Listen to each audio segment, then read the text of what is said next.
14 फरवरी के दिन लागे ना जिया का प्रीमियर रिलीज सभी कलाकारों के समक्ष किया गया, जहां प्रीमियर में मौजूद रहे अभिनेता मुकेश आदित्य, अभिनेत्री प्रिया शुक्ला, निर्माता मनोरमा प्रजापति, निदेशक विवेकादित्य, गायक मुकेश आदित्य, गीतकार मुकेश कुमार, संगीत गगन Golu, production head Deepak Singh, host Amit Suneja, DOP प्रीत ठाकुर, मेकअप जीवन राठौर सभी मौजूद रहे। कहना चाहेंगे आज यहाँ पर लागे ना जिया का म्यूजिक लॉन्च हुआ है, पोस्टर भी साथ में देख रहे हैं आप, किस तरीके का एक्सपीरियंस लगा नए लोगों के साथ में, या बात की जाए अगर नए कास्ट को अगर कास्ट किया जाता तो कितना आज यहाँ पर देखकर लग रहा है, कितना अच्छा लगता है? बहुत ही अच्छा वीडियो बनाया है और दोनों ही आर्टिस्ट ने बहुत अच्छा काम किया है और दोनों बहुत ही सक्सेसफुल रहेंगे, ये बहुत ही होपफुल हैं और दोनों ने बहुत अच्छा एक्ट किया है और वीडियो भी बहुत सुंदर बनाया है। Thank you. सबसे अच्छा पार्ट क्या लगा आपको पूरे गाने में देखकर? सबके सबसे अच्छा पार्ट क्या लगे इस गाने नहीं, में? दोनों का रोल बहुत अच्छा है, वीडियो का प्रेजेंटेशन बहुत अच्छा है, पिक्चराइजेशन बहुत अच्छा है, गाना बहुत अच्छा है। It is beautifully made, everybody will like it, I am very sure it will be very successful. Thank sir कैसे एक्सपीरियंस रहा है नए लोगों को लॉन्च करने में, और इस गाने को लेकर किस तरीके की सोच थी? क्योंकि भोजपुरी सॉन्ग को लेकर हमेशा से ही लोगों का एक थॉट निगेटिव रहता है, लेकिन एक सोशल जो है मैसेज देने की कोशिश आपने इस गाने के द्वारा की है, क्या कहेंगे? देखिए, मेरा ऐसा मानना है कि इमोशंस की कोई भाषा नहीं होती। हमारी बोलने की भाषा हो सकती है लेकिन भावनाओं की कोई भाषा नहीं हो सकती। आप जब रोते हैं, आप जब हंसते हैं तो आप किसी भाषा में रोते हंसते नहीं हैं। तो बस वही मैंने इसके ज़रिए कोशिश की है। एज ए डायरेक्टर मेरा यही काम था कि जो कुछ भी मैं कहना चाहूँ उसको जितना अच्छी तरीके से इस तरीके से कह सकूँ कि हर एक की समझ में वो बात आ सके। तो that was the only message. कहाँ पर शूट हुआ और किस तरीके से दोनों को लेकर आप चले, क्योंकि नए हैं तो किस तरीके से इनको ढालना पड़े इस गाने में? देखिए, तो मैं ये कहना चाहूँगा, नए का तो एक जो कॉन्सेप्ट है बेसिकली वो अलग है। नए मतलब इंडस्ट्री के लिए नए हो सकते हैं लेकिन काम तो अपना पहले से कर रहे हैं और काम अपना बहुत अच्छी तरीके से जानते हैं। दोनों बहुत ही अच्छे एक्टर हैं, मुकेश जी और प्रिया बहुत ही अच्छी अभिनेत्री हैं। तो इन दोनों के साथ काम करके मुझे बहुत अच्छा लगा। और बॉम्बे में हमने अपना कहाँ शूट किया, मड आइलैंड और अपना ये मनोरी आइलैंड, 2-3 जगह अलग अलग लोकेशन पे शूट किया इसको। कितना दिन लगा इस पूरे गाने को? 2 दिन लगा वैसे शूट करने में, लेकिन उसके बाद फिर हमने इसका पोस्ट प्रोडक्शन पे काफ़ी टाइम दिया। कल में एक महीना लगा पोस्ट प्रोडक्शन में इसके हमारे। ये एल्बम के जरिए आप क्या दिखाना चाहते हो? आपने क्या दिखाया है लोगों को इसमें? सर वही दिखा रहे हैं, सारी दुनिया वही दिखा रही है। कुछ जो हम कहना चाह रहे हैं वो हम कह रहे हैं। तो आप ये ऑडियंस को क्या बताना चाहते हो जो ये एल्बम बनाया गया है? पैसे और प्यार का महत्व, बेसिकली पैसा और प्यार।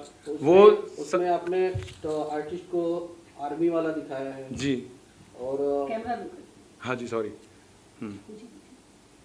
तो वही मेरा कहने का मतलब है कि प्रेजेंट क्या करना चाहते हो आप? देखिए साहब, आर्मी की जो वर्दी है इसमें मेरे ख्याल से एक प्रतीक मात्र है। इंसान जो है जीवन के फ्रंट पे हमेशा एक फौजी की तरह ही लड़ता है। तो मैं इसके ज़रिए तो पहली बात तो ये कहना चाहता हूँ, इसमें कोई ऐसा हमारी इंडियन आर्मी का कोई ऐसा कॉन्सेप्ट नहीं है कि किसी, तो वो उसको प्रतीक है कि आम आदमी भी जब किसी मिशन पे निकलता है तो एक फ़ौजी की तरह ही निकलता है, तभी उस काम को कर पाता है। तो ये मेरा कुछ इसमें कॉन्सेप्ट था कहने का। सर, आपका जो कैरेक्टर था मुझे तो लगा वो नेगेटिव है। हाँ, बट आपका क्या विचार है, किस तरह का था? नहीं, बिल्कुल नेगेटिव है। देखिए, पैसा एक ऐसी चीज़ है कि आज हम ये मान के चलते हैं कि 90% लोग ये मान के चलते हैं कि पैसे के जरिए सभी कुछ संभव है। तो बस वही दिखाने की कोशिश। आपका कैसा एक्सपीरियंस रहा है ये एल्बम को लेकर? मेरे लिए तो बिल्कुल नया था। जैसा कि अभी इन्होंने बोला कि भोजपुरी एक्चुअली मैंने कभी सोचा भी नहीं करने के लिए। मैंने इससे पहले एल्बम सॉन्ग किए हैं, हिंदी किए हैं और वेब सीरीज़ भी की है, मूवी भी की है। भोजपुरी ये मेरा फर्स्ट था और जब सर ने मुझे बुलाया, सॉन्ग सुनाया, तो फिर मैं ये भूल गई कि भोजपुरी है, क्योंकि भोजपुरी मेरी भी सोच यही थी कि अच्छा नहीं होता, लैंग्वेज अच्छे नहीं होते, कपड़े अच्छे नहीं होते। सॉरी अगर यहाँ पे कोई किसी को बुरा लगे तो, ऐसा मतलब मेरा था कि मुझे भोजपुरी कभी नहीं करना, चाहे वो सॉन्ग हो या वो मूवी हो या कुछ भी हो। सॉन्ग सुनने के बाद मेरे दिमाग से निकल गया कि भोजपुरी है, बिकॉज कि मैंने वो फील किया। मैं वैसे तो यूपी से बिलोंग करती हूँ, तो मुझे भोजपुरी बहुत अच्छे से समझ में आती है, और समझ में आती है तो मुझे फील भी आती है।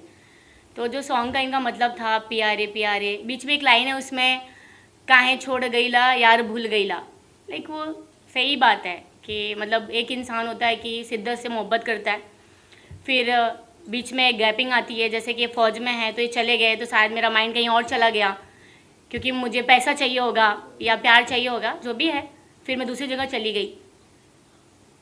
Thank you. तो तो ये मुकेश जी, आप भोजपुरी इंडस्ट्री से काफ़ी दिनों से जुड़े हैं, कई सारी एल्बम है आपकी मार्केट में जी। इस एल्बम को बनाने के पीछे क्या राज है और क्या सोच है आपकी, क्या बताएंगे? भैया सोच तो बहुत बड़ी है, और हमने चाहे छोटा ही एल्बम किया, वो मैंने अपने लाइफ का ओनली वन और उसको सुपर हिट करने की कोशिश किया। वो मेरे लिए बहुत महत्वपूर्ण था। और ये प्रोजेक्ट भी हमने मतलब कोई कोर कसर नहीं छोड़ा है। सर का जो मोटिवेशन, जो सारी चीज़ें मुझे आगे जो गाइड मिला, उस गाइड की वजह से मैंने इस काम के प्रति मतलब कहीं भी नहीं सोचा है कि कहीं भी बेईमानी हो, और 100% देने की कोशिश किया। और अब वो वीडियो तो रेडी भी हो गया, आप लोगों ने देख भी लिया। अब इस वीडियो को पब्लिश होने के बाद ही समझ में आएगा कि हमने क्या किया है। सोच तो बहुत बड़ी है, बहुत आगे जाना चाहते हैं, बहुत कुछ करना चाहते हैं, वो हर आदमी चाहता है। लेकिन अब ये वीडियो लोगों को कितना पसंद आता है, आजकल तो लोगों को किस टाइप के वीडियो पसंद आते हैं आप जानते ही हैं। लेकिन ऐसा नहीं है, अच्छे गाने की भी ऑडियंस है, वो अच्छी चीज़ें भी देखना चाहते हैं। तो हमने बस वही कोशिश किया है कुछ अच्छा करने के लिए। सर ये कौन कौन से प्लेटफॉर्म पे आने वाला है? देखिए भाई, कई 2-3 जगह बात चल रही है इसकी, तो वो अभी मैं आपको नहीं बताता, पर 2-3 जगह बातचीत चल रही है, तो किसी न किसी अच्छे प्लेटफॉर्म से आएगा। तो आगे इससे कंटिन्यू करके मूवीज भी देख सकते हैं? जी बिल्कुल। मुकेश जी, आपको ये गाने करने के लिए किस तरह की कठिनाइयों का सामना करना पड़ा, कुछ बता सकते हैं? कठिनाइयाँ तो भैया बहुत हुई हैं। अब ये आवाज़ कितने लोगों को पसंद आती है, कितने लोगों को नहीं आती है। फ़िलहाल मैंने कोई बहुत ज़्यादा रियाज नहीं किया, बहुत बड़ी तैयारी नहीं की, लेकिन सर ने बहुत काफ़ी गाइड किया उस चीज़ पर कि इस चीज़ को ऐसे किया जाए, मुकेश इस चीज़ को यहाँ पे ऐसे करो, वैसे करो। मतलब उस गाइड के माध्यम से इसको हमने रिकॉर्ड किया, और शूट तो नहीं था। हमने फिर जब ये गाना रेडी हो गया तो गाने की जो क्वालिटी आपने देखा, उस क्वालिटी के हिसाब से सर ने बोला कि मुकेश इस गाने को हम रिकॉर्ड करते हैं। तो इस गाने को हमने फिर से रिकॉर्ड किया, और शायद पहले से काफ़ी बेटर लग रहा है। कैसा एक्सपीरियंस रहा? सर भोजपुरी नहीं जानते हैं, आप दोनों कैरेक्टर, दोनों आर्टिस्ट भोजपुरी जानते हैं, कैसा तालमेल किस तरह का बिठाया आप लोगों ने? इतना वीडियो देखने के बाद ऐसा नहीं लगा कि सर को भोजपुरी शायद नहीं आती है? हाँ। तो कैसा रहा आपका? ये तो मैं चमत्कार कहूँगा इसको, बिल्कुल चमत्कार। सर जयपुर से हैं, मतलब भोजपुरी से कोई रिश्ता नाता नहीं, लेकिन इस चीज़ को देख के उन्होंने क्या रियलाइज़ किया, मतलब क्या चीज़ पकड़ा, वो शायद ये चमत्कार ही है कि सर को ये सारी चीज़ें समझ में आई और उनको पसंद आई, और उस पर काम करने की उन्होंने सोचा। भोजपुरी जगत की ऑडियंस को क्या संदेश देना चाहेंगे इस गाने के माध्यम से आप? देखिए, गाने के माध्यम से संदेश का मतलब है कि प्रोजेक्ट तो सब कर रहे हैं, हम भी कर रहे हैं, और हमने खाली एक छोटी सी झलक दिखाई है, जो कि आज आम जो हमारी लाइफ है, इसमें बहुत सारी ऐसी घटनाएं घट रही हैं, बहुत सारे परिवार में ऐसी घटनाएं घट रही हैं। तो हमने खाली जान सब रहे हैं, बट मतलब वो तैयार नहीं है उन चीज़ों को कि हम उस चीज़ को वहाँ तक भी पकड़ के रखें, ये गलतियाँ हमारी लाइफ में ना हो। हमने सिर्फ उसको पर्दे पे लाके लोगों को दिखाया है कि ये भी चीज़ें होती हैं, कहीं ना कहीं इनडायरेक्टली, ये डायरेक्ट नहीं होती हैं, और जब चीज़ें सारी ख़त्म हो जाती है तब मालूम पड़ता है कि यार ये ऐसे ऐसे हुआ था। प्रिया जी, आपसे एक सवाल है, जैसा कि आपके पास इस गाने का प्रपोजल आया होगा, मुकेश जी आए होंगे शायद, या डायरेक्टर साहब, तो आपके मन में हमेशा ये रहा है कि भोजपुरी हमेशा फूहड़ता को दिखाता है, तो इस गाने के लिए आपने हाँ कैसे किया, वो कुछ ऑडियंस को बताएंगे? एक्चुअली मुझे सॉन्ग बहुत अच्छा लगा, मतलब सॉन्ग में ऐसा लगा कि सर ने सुनाया, लीड कान में लगा के कि प्रिया फील करो, तो मुझे फील हुआ। फिर मैंने सर से पूछा कि सर इस पर करना क्या चाहते हैं, तो उन्होंने मुझे बताया कि एक छोटी सी स्टोरी बनाते हैं जिसमें लड़का फ़ौज में होता है, बीच में थोड़ा गैप आता है, लड़की कहीं और चली जाती है, या जो भी सोचे कि मजबूरियाँ है या पैसा, लड़की उस लालच में दूसरी जगह चली जाती है और लड़का तड़पता रह जाता है। फिर इसमें और एक है जिसमें मैं रो रही हूँ, मतलब मुझे फील हो रहा है कि वो ज़्यादा बेहतर थे। यहाँ से पैसा है, यहाँ हवस है, वहाँ प्यार था। आपने इसमें देखा होगा इस सॉन्ग में कि एक जगह है कि जहाँ पे ये मुझे सर छूने की कोशिश करते हैं और मेरा मतलब मेरा रिएक्ट जो होता है थोड़ा सा अलग होता है, चिड़ा हुआ होता है और मैं एक जगह रो रही होती हूँ। तो वो सॉन्ग मुझे पसंद आया कि भोजपुरी में अच्छे सॉन्ग किए जा सकते हैं और होते भी, ऐसा नहीं है कि भोजपुरी में अभी भी बहुत, अभी मैंने जल्दी में ही अस्मिता जी के साथ में काम किया है, जो कि मैंने बोला ना मुझे भोजपुरी नहीं करना था, तो अभी मैंने मतलब सेकेंड मंथ में ही किया, नेक्स्ट मंथ में ही काम किया है। अच्छी मूवी है उनकी भी और बहुत अच्छी है। तो मैं चाहूँगी कि ऐसे ही सॉन्ग हो, ऐसी मूवियाँ भी हो, जैसे हमारी सोच है, बाकियों की सोच है कि भोजपुरी ऐसी वैसी है, ना हो, ऐसी ना हो, अच्छी बनाए, अच्छे सॉन्ग हो। और सर वापस भोजपुरी एक सॉन्ग तैयार करें।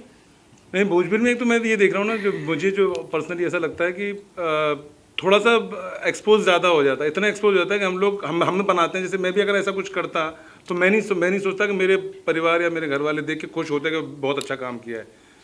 तो ये चीज़ कहीं ना कहीं मुझे वाकई बहुत तकलीफ देती है, क्योंकि एकदम से भोजपुरी नहीं है तो ये बहुत ज़्यादा ही ऐसा कुछ जो है ना एक्सपोज बहुत ज़्यादा हो गया है। सर मेरा सवाल है जी, अगर ये आपका एल्बम हिट हो जाता है, जनता के बीच वायरल हो जाता है, तो इस पर आप दोनों एक्टर्स को लेकर कोई मूवी बनाना चाहेंगे? हाँ बिल्कुल। Thank you. लागे ना जिया ये सॉन्ग रिलीज हुआ है, किस तरीके का सॉन्ग लगा आपको, क्या मार्क्स देना चाहेंगे? सॉन्ग बहुत अच्छा है, पर जैसे आपने बोला कि भोजपुरी को लोग कम लाइक करते हैं और कम देखते हैं, पर ऐसे गाने भी हैं हमारी भोजपुरी में। हमारी भोजपुरी अगर लोग अच्छे गाने गाएं और अच्छे से प्रेजेंट करें, जैसे हमारे डायरेक्टर साहब ने, विवेक जी ने आपको डायरेक्ट किया है और जैसा आपको दिखाया गया है, ऐसे ही गाने बनेंगे तो आज हमारी भोजपुरी जो है कहाँ से कहाँ चली जाएगी। हमारी भोजपुरी बहुत अच्छी भाषा है, भोजपुरी में एक मिठास है, एक भाषा है, एक अलग चीज़ है। लेकिन ऐसे गाने आएंगे तो भोजपुरी भोजपुरी लगेगी और ऐसे गानों से ही हमारी भोजपुरी की मिठास बढ़ेगी। सही बात है। राम जी क्या कहना चाहेंगे आप, किस तरीके से इसे देखते हैं इस गाने को? मुकेश जी जो इसमें लीड रोल कर रहे हैं वो मेरे बहुत अच्छे दोस्त हैं। बहुत सारे एल्बम और बहुत सारी भोजपुरी गाने उन्होंने किया है, लेकिन ये जो आज इन्होंने जो इनकी म्यूजिक लॉन्चिंग है ये एकदम शॉकिंग कर दे रही है, क्योंकि भोजपुरी जगत में भी इतनी अच्छी और इतनी साफ़ सुथरी गाने बनाए जा सकते मुझे आज पता चला। जहाँ तक लोग देखते हैं भोजपुरी में थोड़ा बहुत तो रहता है, दो अर्थ मीनिंग होता है जैसे लोग बोलते हैं, लेकिन इतने टॉप लेवल की बॉलीवुड लेवल की एक गाना उन्होंने बनाने का प्रयास किया है। एक फौजी की जो ज़िंदगी होती है किस तरह से उसकी बीतती है, तो एक 2-4 मिनट या 5 मिनट की जो उनकी सॉन्ग्स है उसके हिसाब से उन्होंने पब्लिक के लिए बनाया है। मेरी सारी शुभकामनाएं उनके साथ है, पब्लिक का ढेर सारा प्यार मिले उनको, उनका ये एल्बम सुपर हिट हो और काफ़ी ऑडियंस को ये गाना जो है ना वाकई में ये ज़िंदगी की एक हकीकत है। इस गाने को खाली अगर फील किया जाए तो आज हर आदमी के साथ ये गुजरता है, ये हर आदमी के साथ बीतता है। आज हम गांव छोड़ के बॉम्बे कमाने आते हैं, फैमिली छोड़ के आते हैं, तो ऐसे हो सकते हैं। कोई ज़रूरी नहीं कि ये फौजी के साथ हो, हमारे साथ भी होता है, हो सकता है। तो ये गाने की फील जो है ना पूरा एकदम कहीं ना कहीं आप कह रहे हैं कि जो प्रेजेंट में चल रहा है उसे ना कहीं हाँ, ये वर्तमान दिखाने की कोशिश की जा रही है। कि पूरी तरह से जो हकीकत चल रहा है वो दिखाया गया है। आपका इंट्रोडक्शन जानना चाहेंगे और इस एल्बम में किस तरीके से जुड़े हैं आप? ओके, नमस्कार, मेरा नाम प्रीता ठाकुर है, मैं सिनेमेटोग्राफर हूँ। इस स्टोरी के लिए मुझे विवेक सर जी का कॉल आया था, डायरेक्टर हैं, उन्होंने मुझे इस गाने की स्टोरी ब्रीफ किया, नरेशन दिया। तो आई थिंक मैंने आज तक कभी भोजपुरी में काम नहीं किया है, जो भी किया है हिंदी प्रोजेक्ट ही किए हैं सारे। तो मैंने कहा सर कहानी बहुत इंटरेस्टेड है बट भोजपुरी कभी किया नहीं है। तो सर बोले कि एक बार कहानी सुनने आओ, कहानी सुन के जाओ। जब पूरा स्टोरी सुना तो फिर मेरा भी माइंड क्रिएटिव काम करने लगा, म्यूज़िक भी बेस्ट था, तो मैंने कहा यार कुछ करते हैं नया, और जो किया वो सब आप सबके सामने है, आपने देखा। तो किस तरीके का डायरेक्शन था इस बार? डायरेक्शन बहुत बेस्ट था सर का, और हर शॉट को लेके सर सीरियस थे, बहुत सारे क्रिएटिव थे हर शॉट के ऊपर, और जितना कोशिश मुझसे हुआ मैंने अपना बेस्ट किया है। मेरा नाम अनुभव है, मैं इस प्रोजेक्ट में एज एन असिस्टेंट एडिटर जुड़ा हूँ, और काफ़ी मतलब अलग स्टोरी थी इसकी, काफ़ी बहुत ज़्यादा 90% इनपुट सर का था, एंड बहुत ही मतलब यूनिक प्रोजेक्ट है ये मेरे लिए। इससे पहले कुछ अलग काम करना था। ये इस जॉनर में आके डायरेक्शन सारा उनका, सारा कॉन्सेप्ट उनका, सारी सोच उनकी, इवन हर एक शॉट को लेके पर्टिकुलर किस चीज़ के लिए क्या सिग्निफिकेंस है इस शॉट का, वो सारी चीज़ें सर का इनपुट था और जो बता रहे थे मैं उस तरीके से करता जा रहा था। आजकल देखा जाता है जब एल्बम या मूवीज़ वगैरह आते हैं तो ग्राफिक्स ज़्यादा यूज़ किया जाता है, तो इसमें किस तरीके से आप लोगों ने एडिटिंग किया है या क्या था? इवन इसमें काफ़ी सारी चीज़ें ग्राफिक्स से करी गई हैं और काफ़ी सारी नेचुरली रखी गई हैं, जो नेचुरल ब्यूटी किसी चीज़ की कहते हैं। ग्राफिक्स में काफ़ी एक नए डायरेक्शन में जैसे स्काई रिप्लेस कर देना हो गया पूरी, एंड इवन काफ़ी शॉर्ट्स में डेप्थ लाना, एंड वो सारी चीज़ें जिस थॉट से रिकॉर्ड किया गया था, जिस थॉट से शूट किया गया था, उसी थॉट से एग्जीक्यूट किया गया इसको एडिटिंग में। क्या कहेंगे, किस तरीके से माइंड सेट किया था आपने इस एल्बम को बनाने के लिए? क्या था पूरा, क्या सोच लेकर चल रहे थे? सोच मतलब अब जैसे जिस समय मैंने इस गाने को लिखा था तो बहुत सारे ऐसे गाने आ रहे थे, तो इस गाने को मैंने लिखा था 8 साल पहले। तो कुछ ऐसे गाने थे और इस गाने को मैंने किसी न किसी सिंगर के टक्कर में लिखा था। अब ये ध्यान में नहीं उस समय कौन था, किसका गाना उस टक्कर में था। और अब आप खुद इमेजिन कीजिए कि इस गाने को जिस हिसाब से तैयार किया गया है, शायद ज़रूर उस समय अगर इस पर काम किया गया होता तो शायद ज़रूर उस गाने को टक्कर देता। तो मतलब कुछ न कुछ मार्केट में आता, तो मैं कोशिश करता हूँ कि उनकी कॉपी ना करूँ, उनकी कोई नकल ना करूँ, मैं कुछ नया पैदा करूँ। क्योंकि उसने अगर किसी चीज़ को वायरल किया तो कहीं ना कहीं अपनी मेहनत पे किया है ना, तो मतलब काम कुछ अपने दम पे किया जाए कि लोग हमारी नकल करें। तो मैंने ये कोशिश किया है इसमें जो भी मेहनत किया है।